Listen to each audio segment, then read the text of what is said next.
नमस्कार, मैं हूं आरजू अंसारी और आप देख रहे हैं राष्ट्रीय जगत विजन न्यूज। छत्तीसगढ़ वक्फ बोर्ड देश का पहला ऐसा वक्फ बोर्ड है जो अपनी वक्फ संपत्तियों का किराया ऑनलाइन लेगा। छत्तीसगढ़ वक्फ बोर्ड के अध्यक्ष डॉक्टर सलीम राज ने इस संबंध में निर्देश जारी किया है। वही वक्फ बोर्ड के इस फैसले के बाद प्रदेश के हर जिलों की मस्जिदों का अकाउंट ऑनलाइन खुलवाया गया है।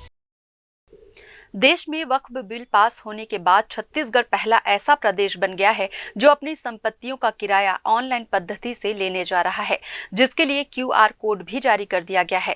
इस निर्णय का मुख्य उद्देश्य वक्फ संपत्तियों के किराए का सही हिसाब किताब रखना है। अब वक्फ बोर्ड को यह पता चल सकेगा कि किस संपत्ति से कितना पैसा आ रहा है और कहां-कहां उसका विकास हो रहा है। इसके साथ ही संपत्तियों की निगरानी भी आसानी से की जा सकेगी, जिससे कोई अनधिकृत कब्जा या गड़बड़ी नहीं होगी। वक्फ बोर्ड के इस आदेश के बाद अब हर मस्जिद और मदरसे को ऑनलाइन माध्यम से किराया जमा करना होगा।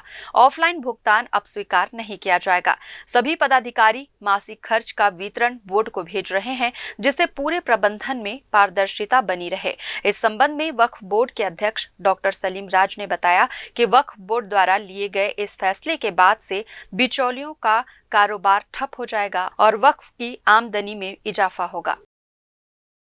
मंशा ये है कि जो बिचौलिया लोग थे, वक्फ का किराया, दुकानों का किराया है 15,000, 20,000, 25,000। बिचौलिया लोग वक्फ बोर्ड को किराया दे रहे 300, 500 रुपये, जिससे समाज का उत्थान नहीं हो पा रहा था। जो समाज के जो ठेकेदार बने थे उनके पास लाखों रुपये जा रहे थे। नया वक्फ बिल आने से मुस्लिम समाज की तरक्की होंगी, शिक्षित करने के लिए और अन्य विषयों पर हेल्थ के लिए तो ऑनलाइन पेमेंट चालू कर दिए। ऑनलाइन से बिचौलिया का काम खत्म हो जाएगा।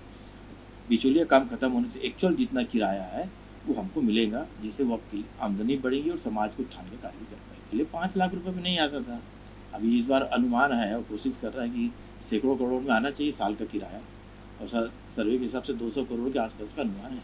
नहीं, ऑनलाइन QR कोड बना दिया गया है, चेक के माध्यम से कर दीजिए या RTGS कर दीजिए। जैसे ही RTGS करेगा उसको वक्फ बोर्ड के द्वारा रिसीप्ट मिल जाएगी और आपका भुगतान हो गया है। तो जो बिचौलिए लोगों की जो दुकानदारी थी वो बंद हो गई है।